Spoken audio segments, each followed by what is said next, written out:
ఎంతమంది ఆసుపత్రుల్లో ఉన్నారు? అసలు ఈ కానుమూరి గారి మంత్రా లేకపోతే పశువుల కాపరా కూడా నాకు అర్థం కావటంలా. ఎందుకంటే బాధ్యత లేని మాటలు మాట్లాడితే చట్టం చూస్తూ ఊకుండకూడదండి. నేను నిజంగా డిమాండ్ చేస్తున్నాను వర్మ గారు, మీ ఛానల్ ద్వారా డీజీపీ గారి ద్వారా కానుమూరికి నోటీస్ ఇవ్వండి.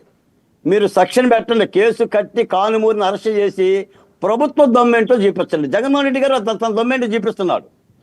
జగన్మోహన్ రెడ్డి గారు దమ్ము చూపిస్తుంటే ఉంది కూటమి ప్రభుత్వ పరిపాలన అయితే మరి మీరు ఏమీ చేయకపోతే దాన్ని ఏమంటారు? అందుకని వీటిని సాదాసీదా వ్యాఖ్యలుగా కొట్టేసేవైతే కాదండి. ఎందుకంటే నేను చెప్తున్నాను సార్, ఇవే పదాలు మరొకళ్ళు మాట్లాడితే తప్పనిసరిగా పోలీసులు కేసు పెడతారు. ఇప్పుడు మొన్న బోరుగడ్డ అనిల్ని అరెస్ట్ చేయటానికి కానీ, పోసాని కృష్ణమురళిని అరెస్ట్ చేయటానికి కానీ ఇలాంటి వ్యాఖ్యానం అదే కదా కారణం. ఇప్పుడు ఇష్టానుసారంగా మాట్లాడటమే కదా. అసలు ఇలా మాట్లాడితే జగన్మోహన్ రెడ్డి గారికి రాజకీయంగా ఏం కలిసి వస్తుంది నాకు అర్థం కావడంలా. ఇప్పుడు రెచ్చగొట్టడం ద్వారా